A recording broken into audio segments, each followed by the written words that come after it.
तो ये क्लियर है, इसमें मैंने कोई नया फलसफा, ऐसा थोड़ी मैं भगवान हूँ, मैं बिल्कुल नहीं हूँ, मैं तो इंसान भी बन जाऊँ बहुत बड़ी बात है। ये अगर आपको ग्रहों की चाल पता है और आप उनको स्टडी करते हो, पढ़ाई करते हो और आप सच में सिद्धियां प्राप्त करते हो तो आप सब बता सकते हो। आप माता रानी को पूछती हैं जी, सभी को मानती हैं आप, मैं भी खाटू श्याम का भक्त हूँ जी। अपने आराध्य को जानना किसी शख्स के लिए कितना जरूरी है और क्या हम अगर अलग आराध्य की पूजा करते हैं तो उतना फल नहीं मिलता? आपका फेवरेट फूड क्या है? फेवरेट फूड क्या है? हाँ, आप क्या खाना पसंद करते हैं? राजमा चावल। ठीक है, मुझे बैंगन का भरता बहुत पसंद है, मुझे बैंगन किसी भी फॉर्म में बहुत पसंद है। अब मुझे आप एक बात बताइए, आपने कहा अपने आराध्य को जानना क्या ज़रूरी है। अपने आराध्य को जानना उतना ही ज़रूरी है जितना आपका खुद को जानना ज़रूरी है, क्योंकि आपका आत्मबल, आत्मविश्वास जो अंदर बैठा है वो तो आपका आराध्य ही है। आप उसको तो छोड़कर और दुनिया में खोज मचा रहे हैं। तो एक लकी होता है ना कि एक लकी चाम है मेरा, ये लकी कलर है मेरा, ये लकी जगह है मेरी। सचिन भी जब 99 मारता है तो आसमान की तरफ देखते हैं, उनसे पहले नहीं देखते वो भी। तो कुछ तो है ना। तो अगर आप अपने आराध्य को जान लेते हैं और आपको राजमा चावल बहुत पसंद है और मैं आपको कहीं पर भी खाने पर ले जाऊं, ऑटोमेटिकली आपके मुंह से निकलेगा भाई मैं तो राजमा चावल खाऊंगा, और मेरे मुंह से निकलेगा बैंगन का भरता खाऊंगी, राइट। तो जब आपको अपनी पसंद पता है और उसके साथ आपका कनेक्शन जुड़ जाए, आपको आराध्य पता है और उसकी आप भक्ति करने लगे, तो आप जब राजमा चावल के सिवा कड़ी चावल खाएंगे तो थोड़ा कम खा लेंगे या नहीं खाएंगे, ठीक है। लेकिन अगर आपको अपने आराध्य का पता है और आपके आराध्य भगवान विष्णु हैं, लेकिन आप राम जी को पूछते हैं, राम भी आपको वही देंगे, विष्णु का ही स्वरूप है, लेकिन विष्णु का स्वरूप है, विष्णु का रूप है, और आपके आराध्य अगर सीधा विष्णु ही है तो फिर इनडायरेक्ट क्यों जाना ना। मोदी जी से बात हो सकती है तो अमित शाह को कॉल करके बात क्यों करनी है भाई? तो कैसे पता चलेगा मुझे कि मेरे ही आराध्य हैं? बहुत आसान है, बहुत आसान। ना जनता दिखेगी ना दुनिया दिखेगी। आप अभी इसी वक्त माता रानी के यहाँ भजन चला दीजिए, मेरा रोम रोम खड़ा हो जाएगा। नाम भी ले रही हूँ तो मेरे रोंगटे खड़े हो गए और रोना आएगा। आप जिस भी भगवान को मानते हैं उसका भजन सुनकर, उसकी बात सुनकर, उसकी तस्वीर देखकर, उसका स्वरूप देखकर आंखों से आंसू निकलेंगे, वो आप क्या रहा। आप कहती हैं सुबह उठिए, जल दीजिए और इससे एक बड़ा परिवर्तन आ सकता है, लेकिन कई वास्तु एक्सपर्ट कहते हैं कि भाई जल वल देने से कुछ नहीं होगा जब तक आपका वास्तु ठीक नहीं होगा। बड़ा कंफ्यूजन हो जाता है, क्या करें क्या ना करें। देखिए, वो अपनी जगह पर बिल्कुल सही कहते हैं। दांतों का डॉक्टर कहेगा कि आपका पेट तभी सही रहेगा जब आपके दांत सही रहेंगे। दांतों की हेल्थ अच्छी है तो आपका पेट कभी खराब नहीं होगा। और आंख का डॉक्टर कहेगा भाई तुम देखोगे अच्छा, अच्छी हेल्दी आंखें होंगी, अगर संसार ही नहीं देख पाओगे तो खाना रखा है तो खाओगे कैसे। तो अपनी अपनी जगह पर सब अपनी जगह बिल्कुल सही है। लेकिन मैं आपको बता दूं कि मेरे खुद के पर्सनल घर में जहां मैं रह रही हूँ वहां वास्तु दोष बहुत सारे हैं। आप भले ही सूरज को जल मत दें, आप भले ही जल्दी ना उठें, आप भले ही वास्तु सही ना कराएं, लेकिन परिवार, सोमवार मंगलवार बुधवार, परिवार को आप अगर जोड़कर चलते हैं, संसार को अगर आप लेकर चलते हैं जैसे महादेव लेकर चलते हैं। और आनंद की बात देखिए कि चूहे को मोर खा जाता है पर फिर भी साथ में है, ठीक है। सांप जो है वो चूहे को खा जाता है फिर भी साथ में है, मोर सांप को खा जाता है फिर भी साथ में है। और देखिए इन सब पशु पक्षियों से किसी भी हाल में नंदी की बनती नहीं लेकिन फिर भी साथ में है। कार्तिकेय और गणेश की आपस में नहीं बनती लेकिन फिर भी साथ में है। तो आप परिवार में भूदावास हो सकते हैं, लड़ाई झगड़े हो सकते हैं, हमारे विचार विमर्श ना मिले ऐसा हो सकता है, लेकिन अगर हम साथ हैं और हम परिवार की कदर कर रहे हैं। ये संसार भगवान ने क्या बोला, धरती पे रूप माता पिता का उस विधाता की पहचान है। ये तो सच है कि भगवान है, लेकिन भाई अगर आप अपने मम्मी पापा की रिस्पेक्ट कर रहे हो, माता पिता का आदर कर रहे हो, सम्मान कर रहे हो, पत्नी की रिस्पेक्ट कर रहे हो, अपनी खुद की रिस्पेक्ट कर रहे हो, अपने प्रति ईमानदार हो, आप वेज खाते हो, नॉन वेज नहीं खाते हो, आप अच्छे कर्म करो, भले मत तो सूरज को जल, भले ही रहो वास्तु दोष वाले घर के अंदर, आप अपने परिवार, अपने बॉस, अपने काम और जिस ऑफिस में आप काम करते हैं उसके प्रति ईमानदार रहें, तो आप यकीन मानिए आपकी है बल्ले बल्ले। नहीं, पिशाच योग में आप कहती हैं कि फिश एक्वेरियम रखिए, वास्तु एक्सपर्ट्स कहते हैं मछली तो घर में होनी नहीं चाहिए। देखिए बिल्कुल ऐसा ही कहा एक वास्तुशास्त्री ने, और काफ़ी अच्छा नाम है उनका, कि फिश में आप किसी को टैंक में बंद करके रख दें वो कैद हो जाती हैं। क्या आज से टैंक में कैद हैं? क्या आज से बंद हैं? इतने सालों से वास्तु दोष नहीं है। मैं आपको एक बात बताऊं, आप अगर दुबई कभी जाएं तो दुबई का जो सबसे महंगा होटल है 7 स्टार, उसका एक कमरा है। अच्छा। और उस कमरे की कीमत है 50 लाख रुपए एक रात। आप इंटरनेट पे पढ़ लीजिए, जान लीजिए, आपको पता लग जाएगा और उसके बारे में नॉलेज लीजिए। वहाँ सिर्फ मतलब पिछले 5 साल 6 साल से तो वो कमरा भी बुक नहीं हुआ, क्योंकि 50 लाख रुपए लेकर वहाँ रहने वाला कोई आया नहीं। उस कमरे की जब आप एंट्री में एंटर होते हैं, उस होटल की जब लॉबी में आप एंटर होते हैं, तो वहाँ पर आपको फिश एक्वेरियम दिखाई देते हैं। ठीक है। अभी रिसेंटली मेरी फ्रेंड का जो बेटा है वो दुबई शिफ्ट हुआ, तो वो गया वहाँ पर विजिट पर 6,000-7,000 की वहाँ की कोई टिकट है कि भैया वहाँ आ तो रहा नहीं रहा कोई 50 लाख रुपए लेके रहने के लिए, तो वो क्या करते हैं कि वो उस रूम को दिखाते हैं, विजिट करवाते हैं। तो उसने वहाँ की वीडियोज़ बनाकर भेजी, उसने वहाँ के बारे में कुछ मुझे बताया। तो अगर दुनिया का सबसे महंगा होटल, 7 स्टार होटल, और जो पूरे दुनिया का एक सपना है जिसका रूम में रहने का 50 लाख जो है वो है, वास्तुदोष कैसे हो गया? कैसे 50 लाख उस कमरे का किराया है? कैसे वो होटल दुनिया का नंबर 1 बन गया? कैसे लाखों लोग उस घर को देखने के लिए जा रहे हैं? मैंने तो आपके सवाल का जवाब तुरंत दे दिया। मैंने अपने खुद के घर में अपनी 22 साल की शादी से फिश एक्वेरियम रखा है। कुछ भी फिश एक्वेरियम रखना गलत होता है, फिशेस नहीं रखनी चाहिए, वो हमेशा गलत करती हैं, नहीं। हर किसी को फिश एक्वेरियम सूट नहीं करता, आई टोटली एग्री। लेकिन इस वक्त जो ग्रहों की दशा बनी हुई है उसमें अगर मीन राशि वाले मछली अपने घर में रखें और उसको खाना दें, और नहीं दे सकते तो तालाब या नदी में जाकर दें, तो ये हुए कर देख लीजिए कितना अच्छा लगेगा। क्योंकि साइंटिफिक रीजन समझिए, शनि जा रहे हैं गुरु के घर में। गुरु मतलब बृहस्पति, बृहस्पति मतलब भगवान विष्णु। हम केले के पेड़ की पूजा करते हैं, ओम नमो भगवते वासुदेवा का जाप करते हैं, विष्णु जी से जोड़ते हैं उस ग्रह को। तो उन्होंने एक अवतार लिया था, मछली के रूप का अवतार। अच्छा। ठीक है। और उसका मैंने अभी रिसेंटली बोला है कि उसकी फोटो भी निकाल कर आप अपने घर में रखें और उसकी पूजा करें। तो जब आप मछली खाते हैं और मीन राशि के हैं, नॉनवेज खाते हैं, तो मछली क्या चिकन क्या, आप तो पहले वेजिटेरियन हो जाइए, बहुत ज़रूरी है। और मछली तो बिल्कुल ही नहीं खा सकते आप इस टाइम पर, क्योंकि शनि गुरु के घर गया हुआ है और गुरु आपको छोड़ेगा नहीं। आप इस वक्त मछलियों की मदद कर सकते हैं, मछलियों को दाना दे सकते हैं। और आप देखना आने वाले टाइम में लाखों मछलियां किनारे पर आकर मरेंगी, या मछुआरों से जुड़ी कोई खबर आएगी, या कोई सुनामी आएगी, या मच्छों की जो दुकानें होती हैं उसमें कोई प्रॉब्लम आएगी, या मच्छी से जुड़ी कोई बीमारी भी इस देश में पूरे विश्व में। ऐसा ही कंफ्यूजन इत्र को लेके भी। आप कहती हुई महकते रहिए, जल में डालिए, सुगंधित रहिए, लेकिन एक मैडम समझा रही थी कि भाई इत्र लगा लिया, बाहर जाओगे तो एंटिटीज आपको घेर लेंगी, घर में आत्माएं आ जाएंगी। तो शाहरुख खान के पास से तो अब तक बहुत सारी आत्माएं मिल जानी चाहिए थी। कभी टाइम हो तो यूट्यूब निकाल कर देखिए। यूट्यूब में जितनी भी हीरोइनों ने शाहरुख खान के बारे में एक क्वालिटी बताई, तो उन्होंने बोला कि वो वुमेन को बहुत रिस्पेक्ट करते हैं, उनकी एक क्वालिटी है। और शाहरुख खान के बाद से बहुत अच्छी फ्रेगनेंस आती है। अच्छा। और शाहरुख खान तो देश दुनिया वर्ल्ड में ऐसा कोई कंट्री होगी जहाँ वो ना घूमे हो, एक कश्मीर को छोड़ के, क्योंकि उनके फादर ने कहा था कश्मीर जाना तो मेरे साथ जाना, अन्यथा मत जाना, तो वो गए भी नहीं।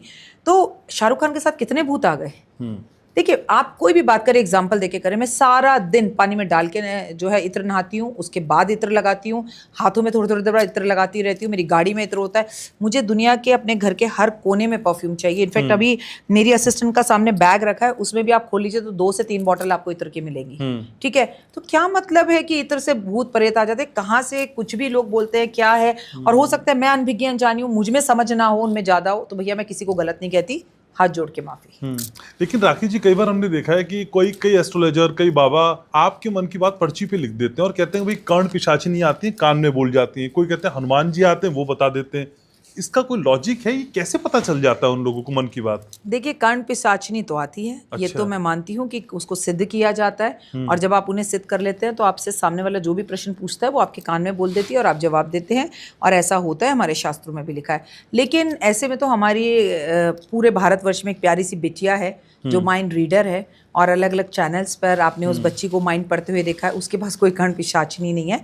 ये एक कला है जिसे आप सीख सकते हैं, एक आर्ट है, और ये कई बार आपको 6 सेंस के द्वारा और प्रभु और गुरुओं के आशीर्वाद से भी मिलती है, जिसमें आप किसी का चेहरा देखकर पढ़ ले। कोई फेस रीडिंग का कोर्स करने की जरूरत नहीं है। आप कभी भी कुछ लोगों को देखेंगे, कहेंगे मैंने हाथ देखना कभी किसी से नहीं सीखा, पर ये होगा। तो हर चीज़ डिग्री से नहीं आती है, कुछ चीज़ें आपको स्वतः आ जाती हैं। अच्छा। आपको इंट्यूशन पावर होती है, आपको गॉड गिफ्ट होता है, आपके पितरों का आशीर्वाद होता है, और कर्ण पिशाचिनी जैसी चीज़ तो होती है। हम कई बार मैनिफेस्ट करने की कोशिश करते हैं, लेकिन मैनिफेस्ट करने का तरीका हमको नहीं आता है। लेकिन आप हर विधा में एक्सपर्ट हैं, तो आज मैनिफेस्ट करने का तरीका मेरे व्यूवर्स को समझाइए ना, कैसे अपनी इच्छा मांगे। देखिए, मैनिफेस्ट करना और अपनी इच्छा मानना दोनों में बहुत फर्क है। अच्छा। आपने दोनों चीज़ों को जोड़ दिया। मैनिफेस्ट का मतलब होता है कि प्रभु, यूनिवर्स, ब्रह्मांड, पॉजिटिव एनर्जीज, एंजल्स, मुझे ये चीज़ आपसे चाहिए और आप ये चीज़ मुझे दे रहे हैं। Confidence that I love you, और आपका जवाब लव यू में लव यू ही होगा, ये पता होना चाहिए। लेकिन आपको लगे कि आई लव यू, क्या तुम भी प्यार करते हो मुझसे? अगर तो that question mark is there, तो फिर मैनिफेस्ट नहीं हो सकता, फिर तो आप भीख मांग रहे हैं। लेकिन मैनिफेस्ट में क्वेश्चन मार्क्स कभी भी नहीं होते। फॉर एग्जाम्पल, आप अक्षय तृतीया 30 अप्रैल की है और बहुत खूबसूरत दिन होता है। इस दिन किसी भी चीज़ का क्षय नहीं होता। इसी दिन से केदारनाथ बद्रीनाथ के दर्शन होते, जो है दरपट खुलते हैं। इसी दिन बांके बिहारी लाल के चरणों के दर्शन होते हैं। इसी दिन धरती पर जो है माँ गंगा आई थी और इसी दिन सुदामा और कृष्ण का मिलन हुआ था। परशुराम जयंती भी इसी दिन होती है। बहुत सी चीज़ें और जो होती हैं इस दिन अक्षय तृतीया। कहते हैं श्री कृष्ण भगवान ने इसी दिन अक्षय पात्र भी पांडवों को दिया था। बहुत कुछ होता है। तो आप एक खूबसूरत सी 30 अप्रैल में टाइम है, एक येलो कलर का कवर वाली डायरी लाइए। कोई बात नहीं, अगर येलो ना मिले ग्रीन ले आइए, पिंक ले आइए, रेड ले आइए, लेकिन वाइट मत लाइए। वो डायरी का कवर किसी भी कलर का ना हो तो उस पर कलरफुल चार्ट पेपर चढ़ा लीजिए। उसके बाद आप उसके जो पेपर हैं वो बिल्कुल वाइट हो। एक आप पेन ले लीजिए और उस पेन के अंदर जो है पेन एकदम नया हो, रेड कलर का पेन हो तो ओए होए सुबह 3 बार अपनी विश को लिखिए। मैं एक एग्जाम्पल देके चलती हूँ कि आपको एक गाड़ी चाहिए। मुझे आपको चाहिए गाड़ी होंडा सिटी। मैं डॉक्टर वाई राखी होंडा सिटी गाड़ी खरीद चुकी हूँ, ऐसा सुबह 3 बार लिखिए, दोपहर में 6 बार लिखिए और रात को 9 बार लिखिए। और बस इस डायरी को बिंदास लिखते रहिए, ले चुकी हूँ, और बिंदास आराम से लिखिए। एक पेज में लिख दिया, फिर दूसरे में, फिर तीसरे में लिखते रहिए। अच्छा, कभी ऐसा होगा कि हम भूल जाएंगे, कोई बात नहीं। मान लीजिए आपको दोपहर को याद आता है, आपने सुबह 3 बार नहीं लिखा, तो आप सुबह दोपहर में पहले 3 बार लिख लीजिए, फिर 6 बार लिख लीजिए और रात को 9 बार लिख लीजिए। कभी भूल गए इट्स ओके, लेकिन टक टक टक करके अलार्म लगा लीजिए, भूलिए मत। इस तरह से मैनिफेस्ट कीजिए। और आप जब भी यूनिवर्स को देखें, आप जब भी 11:11 देखें, आपको 222 दिखे, आपको 111 दिखे, आपको 444 दिखे, तो आप समझिए कि यूनिवर्स आपके साथ कनेक्ट कर रहा है। तो आप बोलो angels I am very happy, और मैंने जो है ना होंडा सिटी गाड़ी ले लिया हुए मैं जी रहा हूँ, मैं उस पर बैठ के जा रहा हूँ, मैं सबसे पहले आइसक्रीम खाने जाऊँगा, मैं अपने परिवार को बिठाऊँगा। उसको जीना शुरू कर दीजिए आंखें बंद करके। आप देखिए, आपको पता भी नहीं चलेगा, विद इन ए मंथ और 41 डेज आप वो गाड़ी ले लेंगे। इस तरह से सही तरीका है अपनी विशेस को मैनिफेस्ट करने का, 1 बाय 1। अच्छा, रोते रहने वाले लोगों की मैनिफेस्ट नहीं होती। हम कहाँ से घर लेंगे, हो ही नहीं सकता, हम तो कर्जे में पहले डूबे हुए हैं, हमारी ये सास हमारा पीछा छोड़ेगी तो कुछ होगा, काम तो करते नहीं है कुछ। इतना नेगेटिव लोग हैं। ना ना ना ना ना, अरे इतने से पैदा हुए थे, इतने बड़े हो गए, रब ने सब दे दिया। इस ब्रह्मांड में अपार शक्तियां हैं, तुम्हें लेना आना चाहिए। और ले कौन सकता है? जिसके पास जगह खाली हो। जगह किसके पास खाली होती है घनश्याम? जिसे जेलस नहीं होता। अगर आप मेरे पास आए एक मर्सिडीज गाड़ी में, बड़ी सी गाड़ी में बैठकर, so I will be so happy. मैं तुम्हें देखकर कहूँगी वाओ, तुम्हें इस गाड़ी में देखिए जो खुशी मुझे मिल रही है, मैं शब्दों में नहीं बता सकती। एक दिन मैं भी ज़रूर लूँगी। मैं उसी टाइम ये बात बोल दूंगी यूनिवर्स को कि मैं भी लूँगी, और उसके बाद मैं बोलूँगी मैंने ले ली, तुमने ले ली, मैंने ले ली। सो हमने ये बात यूनिवर्स में बोल दी, क्योंकि अभी भी मैं और जो तुम बातें कर रहे हैं ना, ये सारी बातें यूनिवर्स में जा रही हैं। तो फिर जब पता है कि हमें यूनिवर्स में ही सारी बातें जाती हैं, तो अच्छा ही बोलिए ना, कॉम्प्लीमेंट्स ही दीजिए ना, अच्छा ही सोचिए ना। लेकिन आप अगर कॉम्पिटिशन्स करते हैं, ये इतना आगे क्यों बढ़ रहा है, मैं क्यों नहीं बढ़ रहा, इसको सबक सिखाएंगे, इसको नीचा दिखाएंगे, अरे तुम कौन होते हो? काल पुरुष की आखिरी राशि मीन राशि में जब शनि जाता है ना, युग बदलता है। इतना बड़ा दुनिया में बदलाव होने वाला है, इतना बड़ा धक्का लगने वाला है। सब सुधर जाएंगे। जो माँ बाप के साथ बदतमीजी करते हैं, जो बीवी के साथ बदतमीजी करते हैं, जो सास को तंग करते हैं, जो निर्दोष को तंग करते हैं, जिन्होंने किसी का पैसा खाया है, जिनको हर वक्त दूसरे में सिर्फ कमियां दिखाई देती हैं, जो नेगेटिव बोलते हैं, जो दूसरे को नीचे गिरता हुआ देखना चाहते हैं, और जो बेवजह के गुस्सेल हैं, अब आपकी बारी है। लेकिन इतनी सारी चीजें करने के बाद भी जो आप कहती हैं कि पूजा करिए, भगवान का स्मरण करिए, जल चढ़ाइए, लेकिन कई लोगों की शिकायत होती है हम सब कुछ करते हैं लेकिन भगवान हमारी ही नहीं सुनता है, भगवान हमारे ही काम बिगाड़ देता है, और जो कुछ नहीं करता वो ऐश काट रहा है। डन। जो कुछ भी नहीं कर रहा उसके पूर्व जन्म के कुछ कर्मों का लेखा जोखा बच्चा है, और वो उसको फायदे में देख रहा है। मैंने आपसे नहीं, ये बात मैंने कई लोगों से, अपने लोगों से भी सोचा, खासकर मैंने जो है ना ये भाभियों से सुनी है नंदों के लिए, कि हमारा घर खराब कर दिया नंदों ने, ये कर दिया, नंद मचाए गंद, ये हमारी। और फिर भी मेरी नंद बहुत खुश है, अपना तो घर खराब कर दिया, मेरा भी घर खराब करने आ गई है। तो देखिए, वो उसके पूर्वाध के कुछ ऐसे कार्मिक कर्माज हैं जिसका वो खाता खा रही है, लेकिन उसका अंत कभी भी अच्छा नहीं होगा। और आप तो उससे भी बुरा कर रहे हैं, आप उसका बैठकर बुरा सोच रहे हैं, तो आपने सोचने में अपना बुरा कर दिया। पहले सवाल का जवाब, मैं मंदिर जाता हूँ, मैं पूजा करता हूँ, मैं सब कुछ करता हूँ, फिर मेरा भला क्यों नहीं होता? तो आप सेवा करने नहीं जा रहे हैं, आप मांगने जा रहे हैं, राइट? आप यहाँ पर आकर क्यों बैठे हैं? क्योंकि आपकी ड्यूटी है, आपका ये काम है, आपका ये आपका धर्म है, आप अपना धर्म निभा रहे हैं, राइट। अगर आप रोज श्री कृष्ण भगवान के मंदिर में जाकर उन्हें तुलसी अर्पण करें, लो भगवान कर्जा तो उतारो, ऐसे नहीं होगा। It should be a routine of your life, it is a part of your life, it should be the responsibility of your life कि मुझे दिन की शुरुआत प्रभु से करनी है, मुझे कबूतरों को बाजरा देना है, मुझे कौओं को पनीर खिलाना है, मुझे चींटियों को खाना देना है। हे रब, मुझे तो तू दे रहा है, इनको कौन देगा? ये बेचारी सुबह से रात से भूखी होंगी, मैं जाऊं फटाफट दूं। अगर आप उसे अपना स्वभाव समझकर करते हो, कर्म समझकर करते हो, अपनी ड्यूटी समझकर करते हो और आनंद की अनुभूति प्राप्त होती, तब तो प्रभु सुनता है। टक टक गाड़ी दे दे, टक टक भगवान मंदिर आऊं, हे भगवान मैं 1 महीने से तुम्हें सरसों का तेल का दिया जला रहा हूं, तुम तो कुछ कर ही नहीं रहे। भगवान के पास टाइम नहीं है। लालच से जाओगे कुछ नहीं मिलेगा। कभी मित्र के घर जाना, डिनर या लंच पे मत जाना, घंटी पे जाके कहना यार इधर से गुजर रहा था, पराठा खिला दे। आपको भी बड़ा अच्छा लगेगा कि इसने हक समझा, और उस पराठा खाने का जो आपको मजा आएगा ना, वो उसके घर बोल के जाकर खाने में नहीं आएगा। You know what I mean. So भाव नहीं होते लोगों के। अगर भाव से करें और फिर भी आपका काम नहीं हो रहा, अच्छा बताने वाली मैं, और कर आप रहे हैं और लगातार 3 साल से या 4 साल से कर रहे हैं, आपका अच्छा नहीं हो रहा, तो मैंने तो बताया, चलो आप तो कर रहे हैं ना, रोज प्रभु से आई कांटेक्ट कर रहे हैं, महादेव पर जल चढ़ा रहे हैं, फिर भी नहीं हो रहा, आप दिल पर रखकर हाथ बताइए, एस्ट्रोलॉजर गलत कि आपका कोई कर्मा अटका हुआ है, आप गलत, क्यों नहीं हो रहा? चलो ये जो भी बता रही है, हमने हमारा जन्म सिद्धांत आधार हमें ये बताता है महादेव पर जल देना है, सूरज को जल देना है। आप देने वाले, महादेव पर देने वाले, एस्ट्रोलॉजर कहां से गलत हो गया? फिर भी काम नहीं हो रहा, तो कहीं तो कोई कर्मा अटका है, ये आपकी किस्मत, आपका भाग्य है जो इतना गंदा लिखा हुआ है कि महादेव स्वयं नहीं बदल पा रहे। तो लगे रहो मुन्ना भाई, अभी पिक्चर बाकी है। लेकिन जिस पिक्चर का जिक्र आप बार बार कर रही हैं, जो शनि को लेके है, और कई की ढैया शुरू हो रही है, कई की 7.5, शनि को लेकर पहला भाव डर का ही आता है, और कई व्यूवर्स ये जानना चाहते हैं भाई शनि देव को हम प्रसन्न कैसे करें? कभी भी नहीं कर सकते आप उन्हें प्रसन्न, उन्हें प्रसन्न करने की कोशिश भी नहीं करें। कलयुग के अंदर सबसे खूबसूरत अगर कोई देवता है तो वो शनि है। कलयुग के अंदर सबसे आसानी से सब कुछ देने वाले हैं तो वो शनि हैं। उनके स्वभाव को जानते हैं आज। वो न्यायाधीश हैं, वो जज हैं। आपने पिछले देखिए मीन राशि में वो 30 साल बाद आया है, इससे पहले 30 साल बाद आया था, और फिर 30 साल बाद आएगा, 2.5 साल बाद, है ना। 2.5 साल रहेंगे, 2.5 साल बाद 30 साल बाद आएंगे। अब वो 30 साल में आपने जो जो किया पहले तो उसका हिसाब होगा। अब जरा आंखें बंद करो, जस्ट क्लोज योर आइज, मेरे साथ आप जो मुझे देख रहे हैं आंखें बंद करो और देखो इस 30 साल में किसका हक मारा है, किसको गालियां दी हैं, किसके साथ बुरा किया है, किसको चीट किया है, किसको ब्लैकमेल किया है, किसको धोखा दिया है, कहाँ पैसा हड़पा है, किसको नुकसान पहुंचा है। ईमानदारी से बोल रही हूँ, अगर इस वक्त 100 लोग भी आपका पॉडकास्ट देख रहे हैं ना, तो 99 जवाब खुद ले लेंगे। जो पहला पत्थर वो मारे जिसने पाप ना किया हो, जो पापी ना हो।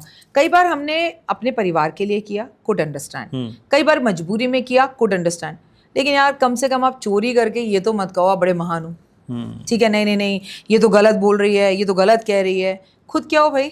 वो देखो उसकी लड़की भाग गई, 3 उंगलियां तुम्हारी तरफ हैं, तुम्हारी भी बेटी है, दूसरे की बेटी पे उंगली मत करो। मैं आपको सिर्फ इतना ही कह रही हूँ, शनि से डरने की ज़रूरत नहीं है। शनि बहुत जल्दी प्रसन्न होते हैं और 3 चीज़ों से होते हैं, जल्दी उठने से, डिसिप्लिन में रहने से और माँ की सेवा करने से, और उनके गुरु हैं महादेव। क्या बिगाड़ेगा काल उसका जिसके महाकाल जिसके साए पे।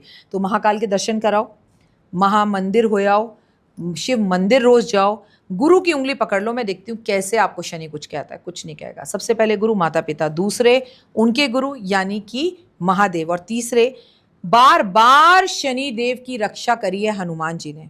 और आपको पता है उनका जीजा और साले का रिश्ता भी है। बहुत कम लोग ये कहते हैं कि हनुमान जी की शादी नहीं हुई। हनुमान जी ने जो है अपनी शिक्षा दीक्षा जो है वो सूर्य देव से ली। जब उन्हें खा गए थे तो उनके यहाँ पर जो है चोट लगी, उन्होंने सूर्य को मुख से निकाला, तो सूर्य ने उन्होंने सूर्य को कहा मुझे शिक्षा दो। उन्होंने उन्हें नॉलेज दी और उन्होंने बोला एक पाठ मुझे तुम्हें ऐसा पढ़ाना है जिसे पढ़ाने के लिए तुम्हारी पत्नी तुम्हारे साथ ज़रूर होनी चाहिए, क्योंकि मैं तुम्हें वो ब्रह्मचर्या में नहीं पढ़ा सकता। उसमें पति पत्नी अगर युक्ति साथ में हो तो मेरी बेटी से शादी कर लो। उन्होंने शादी करी। तो इस हिसाब से सूर्य के जो पुत्र हैं वो कौन है? शनि। और शनि क्या हो गए? जीजा साले। और जब रावण के यहाँ पर शनि उल्टे लटके हुए थे तब भी हनुमान जी ने उन्हें सीधा किया था, बचाया था। तो 2 रिश्ते हो गए। वो बात और है कि बहुत टाइम तक हनुमान जी अपनी पत्नी के साथ, सूर्य की पुत्री के साथ वो नहीं रहे। वो शिक्षा के लिए उन्होंने बस वो शादी की थी। उसके बाद वो राम की भक्ति में लग गए। तो इस तरह से उनका रिश्ता बड़ा विचित्र है। तो उन्होंने कहा कि अगर जो तुम्हारा भक्त होगा तो मैं उसे कुछ नहीं कहूँगा। अच्छा, अब 2025 को जोड़ लो, नंबर 9, 9 मतलब मंगल, ये साल मंगल का। तो जो हनुमान जी के भक्त हैं, उनकी सेवा करते हैं, अपने भाई का मान करते हैं, सम्मान करते हैं, हनुमान मंदिर जा रहे हो, हनुमान जी के व्रत रख रहे हो, हनुमान जी की पूजा कर रहे हो, और भाई से बंटवारे की बात करते हो, भाई का बुरा चाहते हो, भाई को मारना चाहते हो, फिर कुछ नहीं करेंगे वो आपके लिए। सीधी बात, नो बकवास। ठीक है। ग्रह मैं आपसे समझता हूँ, एस्ट्रोलॉजी आपसे समझता हूँ, लेकिन मैं आपसे रिश्ते भी समझता हूँ कई बार। जी। टॉक्सिक रिलेशन जिंदगी में कई बार इतने आ जाते हैं कि उनसे हम निकल नहीं पाते। इन रिश्तों को कैसे भूलें? देखिए, जिस रिश्ते को आप भूलने की कोशिश करेंगे, लिख लीजिए, उसे नहीं भूल पाएंगे। तो मत भूलिए। आप हवा के फ्लो में बहते चले जाइए। किसी को भी जब आप ब्लॉक करते हैं तो ये बात समझ लीजिए कि वो इंसान आपकी जिंदगी में सबसे स्पेशल होता है, उसे ही आप ब्लॉक करते हैं। अगर आपको किसी से बात नहीं करनी तो नहीं करनी, उसका फोन नहीं उठाना तो नहीं उठाना। No means no. उसको ब्लॉक करके आप उसकी इंपॉर्टेंस ज़्यादा दिखाते थे। भाई पता लगने तो हम क्या कर रहे हैं, कर ले, पता क्या कर लेगा। तो देखिए, आपको ना दुनिया को तो आप संभालने चलते हैं, लेकिन यहाँ बैठे खुद को संभाल नहीं पाते। बिजी रहिए, काम में ध्यान लगाइए, और सिर्फ एक माला ओम नमः शिवाय शिवाय नमः का जाप करिए। उस व्यक्ति की आंखें बंद कर कर आंखों में उसको ध्यान करके, प्रभु महादेव मेरा मन इससे दूर कर दो। और आप दही जो होता है ना, उसको थोड़ा सा केसर लगाकर, उसका चंदन का, केसर का तिलक जो है माथे पे दही और केसर का लगाना शुरू कर दो। अच्छा, अगर आपके पास केसर ना हो तो हल्दी, हल्दी ना हो तो चंदन। वो व्यक्ति धीरे धीरे धीरे धीरे आप भूलने लगेंगे। आपको वो कब याद आएगा? जब आप खाली होंगे। तो खाली रहिए ही मत, काम ज़्यादा कीजिए। और देखिए, फिर भी एक बात कहूँगी, पानी चाहे कितना भी गंदा हो, वो प्यास बुझाने के काम ना है, आग बुझाने के काम आता है। रिश्ता चाहे कितना भी गंदा हो, कभी ना कभी काम आ सकता है। तो रहीमन धागा प्रेम का मत दियो चटकाए, टूटे से फिर ना जुड़े, जुड़े गांठ पड़ जाए। तो इतना मत तोड़ो भाई। कभी अगर हम दोस्त हो जाएं तो शर्मिंदा ना हो। दुश्मनी करो, जम के करो, पर इतनी गुंजाइश छोड़ दो कि फिर कभी हम दोस्त हो जाएं तो शर्मिंदा ना हो। थोड़ा सा एक खूबसूरत सा मोड़ लेकर मुड़ जाइए, कुछ दिन के लिए एक दूरी बना लीजिए। जब मन शांत हो जाए तब वापस आ जाइए। हर इंसान गलत नहीं होता, वक्त गलत होता है।